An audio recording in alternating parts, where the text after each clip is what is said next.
Pomsta. Každý máme svého nejlepšího kámoše nebo kámošku. Karolína má kámošku a ta má starosti. Karolíno, ahoj. Ahoj, Vláďo. Ahoj, tak povídej. No, já mám kamarádku a ona má přítele Emila, je to fakt takový Emílek debílek. Mm-hmm. A oni spolu jako nějakou dobu chodí a ona se ho ptala na budoucno. A jako fakt on s ní vůbec nepočítá, ne? Ona je z něho úplně hotová, hrozně ho má ráda. A to prostě takový dodatek, který má prostě jenom do počtu. Jasně.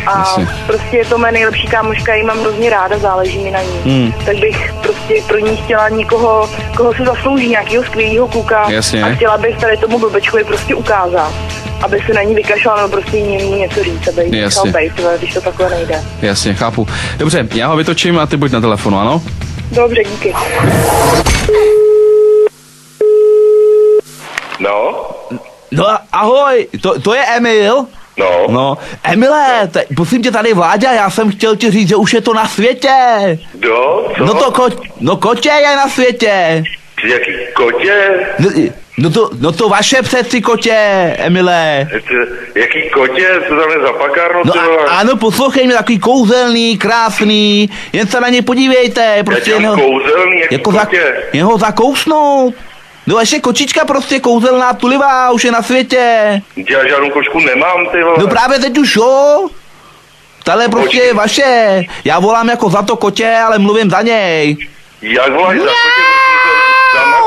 No ne, kočička, bude papat myšky a mlíčko bude pít, jako všechny koťátka. Kočička, ty vole, žádnou dementní kočku nechci. Ne, ale ona není dementní. Ona je normální. Ty dementní, když mi tady vnucuješ nějakou kočku. Kdo ti na mě dal číslo? Ne, a vy nemáte rád zvířátka, takový roztomilý to je.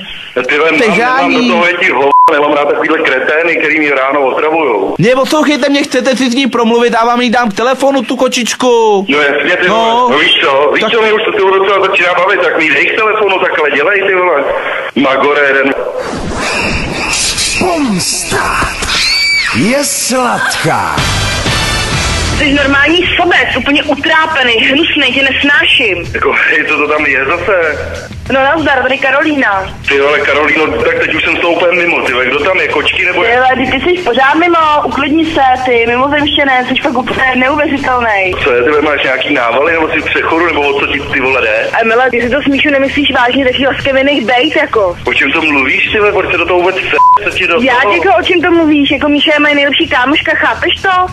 Jako ty jí akorát ubližuje, jsi úplně to nejhorší, co jí kdy potkalo. Prosím tě, uklidni se, já tady nebudu poslouchat žádnou zakomplexovanou šmudlu, ty vole, nazdar. No tak neposlouchej, ty vole, trapáku jeden. Počkej, ty vole, ti to předvedu jinak, ty jeden. Chcete se taky pomstít? Není nic jednoduššího. Stačí otevřít naše stránky www.fajnradio.cz a pak už si jen můžete vychutnat ten pocit. Vždyť pomsta je tak sladká.